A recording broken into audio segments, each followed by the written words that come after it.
Switzerland में रहकर PhD की पढ़ाई पूरी कर रही रोहिणी घावरी ने जिस तरीके से चंद्रशेखर आजाद पर जो आरोप लगाए, उन आरोपों की चर्चा देश भर में हो रही है।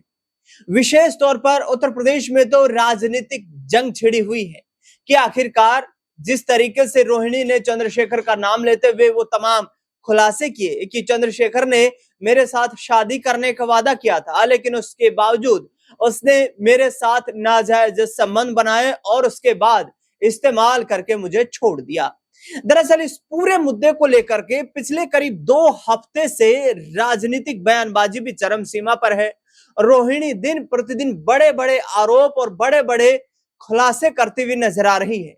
एक तरफ अपनी शिकायत वो राष्ट्रीय महिला आयोग तक जो दर्ज करवा चुकी हैं, तो दूसरी ओर कोर्ट में संविधान की ताकत के आधार पर चंद्रशेखर के खिलाफ जंग जीतने का सपना देख रही है। दरअसल मेरी कंप्यूटर स्क्रीन पर आप जो 3 चेहरे देख रहे हैं, इसमें एक रोहिणी घावरी आपको दिखाई दे रही है जो कथित तौर पर चंद्रशेखर की पूर्व गर्लफ्रेंड है। दूसरी ओर चंद्रशेखर गुस्से में दिखाई दे रहे हैं, ये सीधे तौर पर कह रहे हैं कि मेरी राजनीतिक छवि को खराब करने के लिए कुछ लोगों के द्वारा ये षड्यंत्र रचा जा रहा है।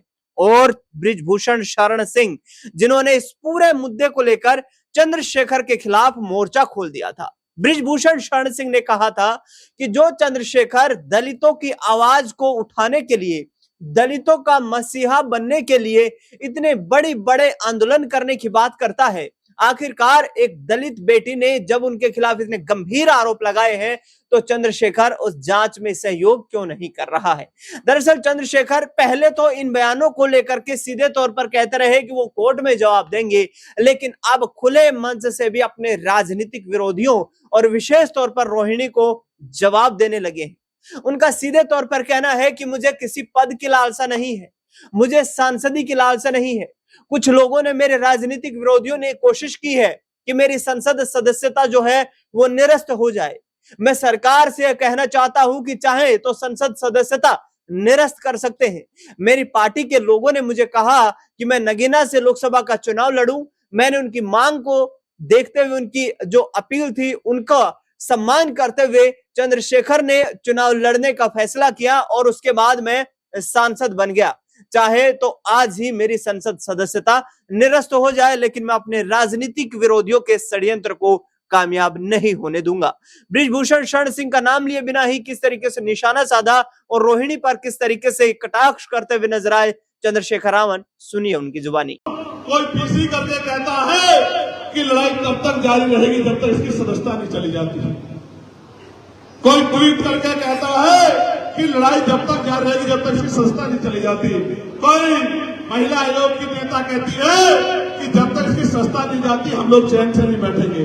एक अकेला चंद्रशेखर आजाद और उसकी पार्लियामेंट की आवाज इतनी भारी हो गई है सब लोगों पे, इन तमाम दलों पे, कि ये कहते हैं उसकी सदस्यता ले जा हमें छीननी है। अबे भैया, मैं तो उस मिट्टी का बना हूं। मुझे तो हमारी पार्टी के लोगों ने जबरदस्ती कहा कि आप चुनाव लड़ो, आपको भेजेंगे। मैंने तो पार्टी के लोग यहाँ बैठे हैं, ये कहा था किसी को लड़ा के भेज दो, मैं तो जमीन पे काम करने वाला आदमी हूँ। इन्होंने मुझसे कहा कि आप भाई, आप ही को जाना है, आप बोलोगे तभी बात मजबूत होगी, तभी सरकारों में असर पड़ेगा। मैं सस्ता की परवाह नहीं करता, ना आज करता ना कभी करता। कल की जाति आज चली जाए, आपने वोट से दी थी, आपकी दीवी ताकत है, जीती चाहे चली जाए, लेकिन स्वाभिमान के साथ समझौता नहीं होगा। इसलिए मैंने आपसे कहा, मैंने आपको हजरत इमाम हुसैन का जो उदाहरण दिया था वो इसलिए दिया था कि उनके बच्चे कुर्बान हो रहे थे, लेकिन उन्होंने समझौता नहीं किया। वो उन्होंने अपनी जान की बाजी लगा दी, जंग हार गए, कुर्बानी हो गई, शहादत हो गई, लेकिन लोगों के दिलों में जिंदा रहे। और आज तक यजीद को कोई नाम लेवा नहीं है और हजरत इमाम हुसैन लोगों के दिलों में जिंदा है। मैं यही बात बता रहा हूं, मैं यही बता रहा हूं।